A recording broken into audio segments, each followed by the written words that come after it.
กลางทะเลทรายในรัฐแคลิฟอร์เนียของสหรัฐอเมริกามีสถานที่อันน่าทึ่งแห่งหนึ่งเป็นแหล่งชุมชนที่ผู้คนจำนวนมากเดินทางมาพักอาศัยได้ตามอำเภอใจโดยไม่ต้องเสียค่าสถานที่บางคนอาจจะมาพักแค่ชั่วคราวในขณะที่บางคนอาศัยอยู่ที่นี่มาเกือบ30 ปีแล้วเรากำลังพูดถึง Slab City ที่ได้รับการขนานนามว่าเป็นดินแดนไร้กฎหมายไม่มีสิ่งอำนวยความสะดวกแต่ก็เป็นโลกในอุดมคติของใครหลายๆคนที่แปลกแตกต่างและมีอยู่จริงคลิปนี้อับดุลไททูบชวนไปทำความรู้จักกับ Slab City ดินแดนอิสระแห่งนี้กันครับ 1.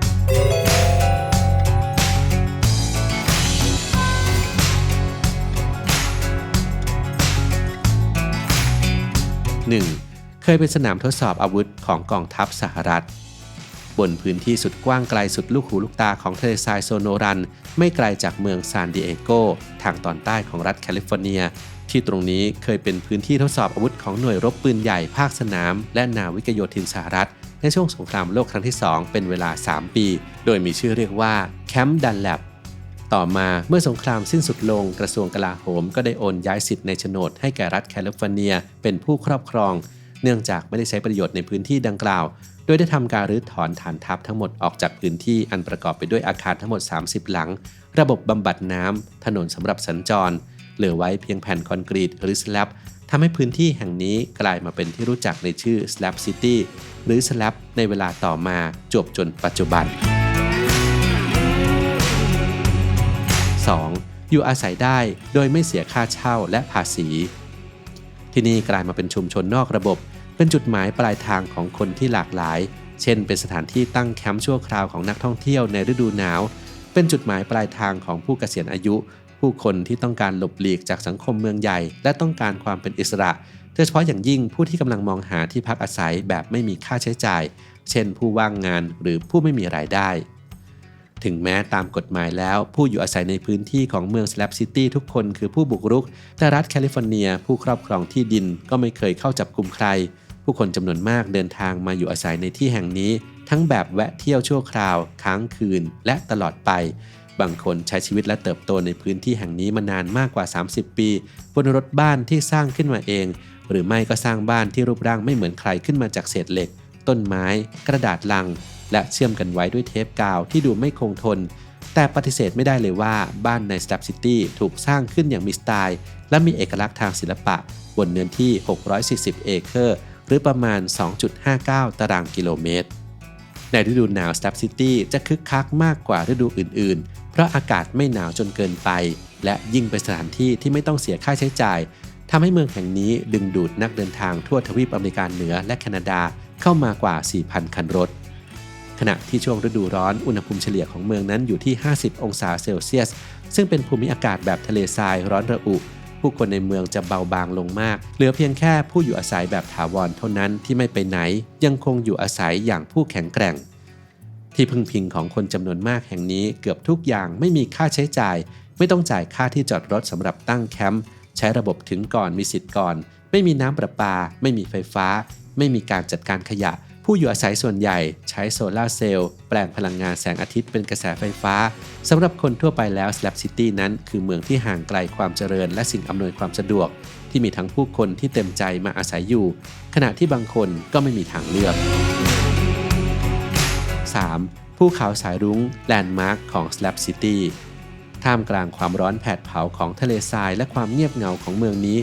ยังคงมีงานศิลปะขนาดใหญ่อันโด่งดังที่เรียกได้ว่าเป็นแลนด์มาร์คของ Slab City ได้แก่ภูเขาสายรุ้งที่สร้างขึ้นโดยใช้ระยะเวลากว่า30 ปีโดยคนเพียงคนเดียวลีโอนาร์ด ไนท์คือชายผู้ที่เต็มเปี่ยมไปด้วยศรัทธาต่อพระเจ้าเขาคือผู้สร้างภูเขาสายรุ้งสีสันสดใสที่ช่วยผ่อนคลายบรรยากาศอันแห้งแล้งของเมืองกลางผืนทรายได้เป็นอย่างดีรูปหัวใจสีแดงและข้อความ God is Love คือจุดที่โดดเด่นที่สุดของงานศิลปะนี้ซึ่งแสดงถึงความรักที่เขามีต่อพระเจ้าและความตั้งใจมุ่งมั่นในการอุทิศตัวเนรมิตภูเขาสายรุ้งลูกนี้ขึ้นมาจากดินเหนียวน้ำทรายปูนซีเมนต์หญ้าแห้งและเศษขยะเท่าที่หาได้ในพื้นที่ Slab City เขาใช้เวลาในแต่ละวันสร้างงานศิลปะชิ้นนี้ขึ้นมาอย่างค่อยเป็นค่อยไปโดยได้รับความช่วยเหลือจากนักเดินทางทั้งในด้านของสีที่ใช้ตกแต่งเสบียงอาหารวัสดุก่อสร้างและที่สำคัญคือแรงศรัทธาที่ใครต่อใครมอบให้เขาเสมอมา ตั้งแต่ปี 1984 จนถึง 2014 นับเป็นระยะเวลา 30 ปีที่เลโอนาร์ด ไนท์ชายผู้มุ่งมั่นสร้างภูเขาสายรุ้งขึ้นมาจนสำเร็จในแบบที่เขาภูมิใจก่อนจะเสียชีวิตลงในวัย 82 ปีโดยมรดกแห่งศรัทธาและจินตนาการของเขายังคงช่วยแต่งแต้มสีสันและชีวิตชีวาให้แก่เมืองที่เงียบเหงาแห่งนี้และที่สำคัญยังแสดงให้เห็นว่าศรัทธาอันยิ่งใหญ่จะสร้างสิ่งที่ยิ่งใหญ่เสมอและแม้ว่าภูเขาสายรุ้งไม่ได้เป็นสถานที่ที่สร้างให้เกิดประโยชน์อย่างเป็นรูปธรรมแต่ทว่ามันก็มีพลังที่อาจจะสร้างความเปลี่ยนแปลงภายในจิตใจอันว่างเปล่าให้ผู้คนที่เดินทางมาที่เมืองแห่งนี้เหมือนอย่างเรื่องราวชีวิตของลีโอนาร์ด ไนท์นั่นเองครับ 4. เมืองที่ไร้การบังคับใช้กฎหมาย Slab City เป็นสถานที่สุดอัศจรรย์สำหรับผู้อาศัยที่ทำให้รู้สึกสบายใจเพราะไม่มีใครมาตัดสินเนื่องจากส่วนใหญ่แล้วผู้คนในเมืองจะอาศัยแบบต่างคนต่างอยู่และส่วนใหญ่เชื่อว่ากฎหมายไม่มีอยู่จริงใน Slab City แต่ถ้าว่าในความจริงแล้วเมืองแห่งนี้มีกฎหมายควบคุมไม่ต่างอะไรกับเมืองอื่นเพียงแต่ตำรวจหรือเจ้าหน้าที่รักษาความปลอดภัยแทบจะไม่ได้เข้ามามีบทบาทในเมืองนี้เท่าไหร่นักโดยแม้ว่าจะมีการลาดตระเวนเพื่อตรวจดูความเรียบร้อยแต่ถ้าหากพบเหตุการณ์ไม่สงบบ่อยครั้งเจ้าหน้าที่ก็ไม่ได้ดำเนินการทางกฎหมายใดๆจึงทำให้ผู้คนในเมืองตั้งกฎเกณฑ์ขึ้นมาเองเพื่อควบคุมความสงบเรียบร้อยภายในเมืองอาทิการวางขวดแก้วเรียงรายเพื่อให้ทำหน้าที่เป็นเหมือนรั้วบ้านป้องกันการรุกล้ำเขตแดนหรือเลี้ยงสุนัขที่ดุและเห่าตลอดทั้งวันเพื่อไว้ป้องกันขโมยอย่างไรก็ตามผู้คนที่ใช้ชีวิตอยู่ใน Slab City มาแล้วหลายปีต่างก็เผยว่าการเกิดอาชญากรรมในเมืองแห่งนี้มีน้อยมากผู้คนส่วนใหญ่ต่างคนต่างอยู่แต่ก็ยอมรับว่าเป็นชุมชนที่ยอมรับพฤติกรรมแปลกๆหลายที่ไม่สามารถพบเห็นได้จากชุมชนทั่วไปเช่นหากมีเหตุการณ์ขโมยของเล็กๆน้อยๆเกิดขึ้นโจรก็จะถูกลงโทษโดยการถูกเผาบ้านและขับไล่ให้ออกไปจากเมืองแทนการถูกจับกุมโดยเจ้าหน้าที่ตำรวจในทุกๆวันจะมีรถโรงเรียนเข้ามารับเด็กนักเรียนที่มีอยู่ไม่มากไปยังโรงเรียนที่ตั้งอยู่ในเมืองที่ใกล้ที่สุดอย่างไนแลนด์ซึ่งเป็นเมืองที่มีกฎหมายรองรับตามปกติและในยามที่ผู้คนใน Slab City ต้องการของใช้อุปโภคบริโภคก็จะต้องเดินทางเสียเวลา1วันเดินทางเข้าเมืองเพื่อรับบริจาคหรือซื้อของด้วยเงินที่ได้มาจากรัฐสวัสดิการ 5. หลากหลายแนวทางพัฒนาพื้นที่ Slab City ยิ่งนานวันผู้คนที่อาศัยอยู่ใน Slab City เพิ่มขึ้นอย่างต่อเนื่องแต่ไม่มีวี่แววว่าเมืองนอกระบบกลางทะเลทรายอันห่างไกลแห่งนี้จะได้รับการพัฒนาให้ดีกว่าเดิมนำซ้ำยังเหมือนถูกผลักไสให้อยู่นอกสายตาออกไปเรื่อยๆรัฐแคลิฟอร์เนียมีแผนที่จะต้องการเปลี่ยน Slab City ให้กลายเป็นแหล่งผลิตพลังงานจากลมและแสงอาทิตย์โดยได้พยายามขายที่ดินของเมืองนี้ให้แก่บริษัทเอกชนด้านพลังงานซึ่งมีรายงานว่ากำลังอยู่ระหว่างการศึกษาความเป็นไปได้นอกจากนี้ยังมีองค์กรไม่แสวงหาผลกำไร